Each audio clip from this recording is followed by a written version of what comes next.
Mas eu quero ser o moço de ninguém, mas eu queria tanto vocês todos olhando pra mim.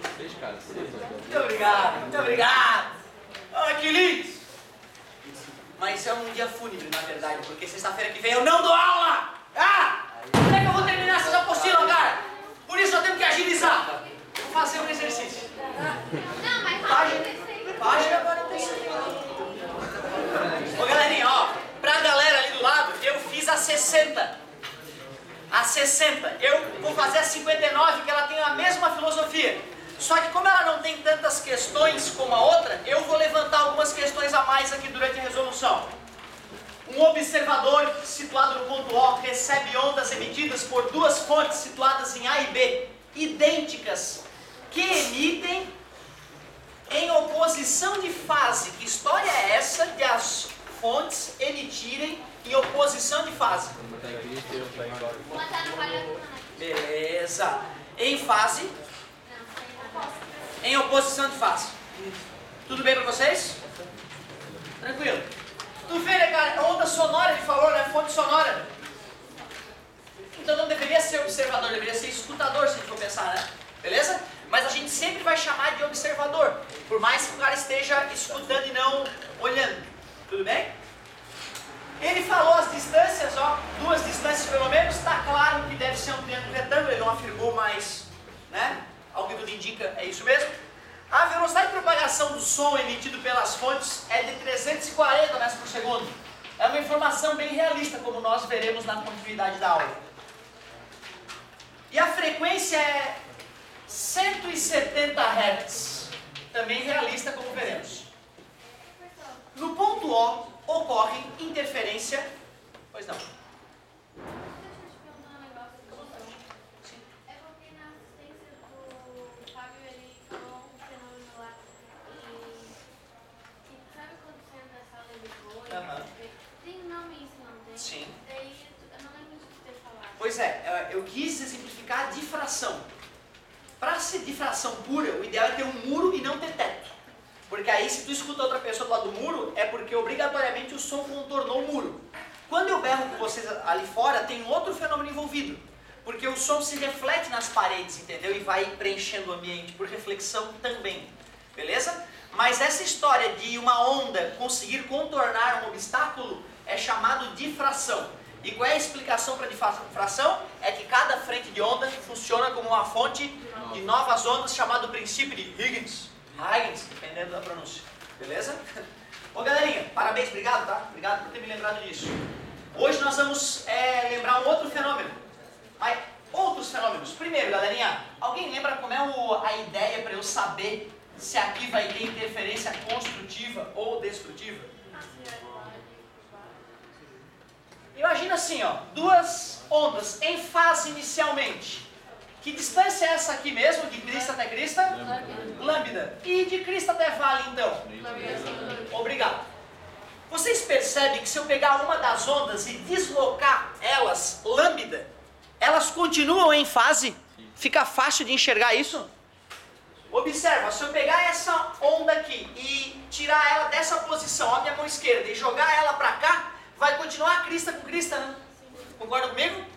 Quando ondas em fase andam percursos diferentes, mas ao andar percursos diferentes, o fazem de forma que uma superou a outra em um lambda, ou 2 lambdas, ou 1000 lambdas, elas continuam em fase. Concorda comigo? Duas ondas em fase, que por algum motivo caminham percursos diferentes. Se uma delas caminha meio lambda a mais ou a menos que a outra, elas ficam em oposição de fase. Tranquilo? É por isso que para determinar uma interferência, se ela é construtiva ou destrutiva, nesse tipo de situação, basta pegar o quanto uma onda andou, pegar o quanto a outra onda andou e ver quanto uma andou a mais que a outra. A diferença entre os percursos. Comparar esse tamanho com um lambda. Se der um número inteiro, construtivo. Se der um número que é meio lambda, destrutivo. E se não der nem inteiro nem meio lambda, der 0,8 lambda? É uma interferência parcial, não é nem totalmente destrutiva, nem totalmente construtiva. Beleza? É uma interferência parcial. Mas a gente só vai se preocupar com interferência totalmente construtiva ou totalmente destrutiva. É raro acontecer uma interferência parcial, mas nesse caso pode acabar acontecendo, né? Vamos calcular para ver. Mas peraí, cara, o cara não deu lambda. Ele deu só a velocidade e a frequência. Aí eu vejo uma lambda. Claro, essa não dá para esquecer, senão eu vou parar de falar bobagem. Aí fica lambda vezes 170, dividiu ambos os lados. Quanto é que foi o lambda? 2 metros é o comprimento de onda. Eu tenho que comparar isso com a diferença dos percursos. A fonte A tinha 20 metros até o observador e a fonte B, 25. Qual é a diferença entre os percursos? 5 metros. Como é que eu comparo o 5 com o lambda agora? Como é que eu sei se o 5 tem um número inteiro de comprimentos de onda? Divide, é para isso que serve a divisão, né? Para ver quantas vezes um número é maior que o outro. Se der resto zero, é porque são divisíveis. Quer dizer que esse cara contém um número inteiro de comprimentos de onda dentro dele. 5 sobre 2 dá 2, e deu 2 lambdas e meio. Pois é, agora cuidado. Quando a gente estudou, a gente considerou que as ondas inicialmente estavam em fase. Só que essa questão ele fala que inicialmente está em... Tu concorda que aí a ideia é o contrário?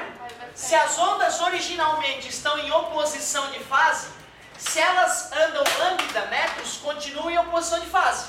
Só que se ela anda lambda sobre 2 metros a mais ou a menos, aí vai acabar ficando em fase, certo? Já que era em oposição de fase, a ideia é justamente o contrário. Número inteiro, destrutiva. Número de lambdas pela metade, construtiva. Concordam? Então seria destrutiva se fosse fontes em fase. Como era fontes em oposição de fase, foi construtiva. Pois não. Mas olha só como deu meio. 2,5. 2,5. Lambda sobre 2 daria só 1, não é? Não é totalmente negativo. Ela vai ficar meio... não vai ficar equilibrada assim. Ah, entendi. Está dizendo que pode não ser totalmente destrutiva. Não, construtiva.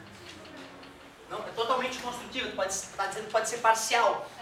Beleza? Vamos fazer a verificação melhor. Gostei da tua ideia, garoto. Parabéns. Olha só.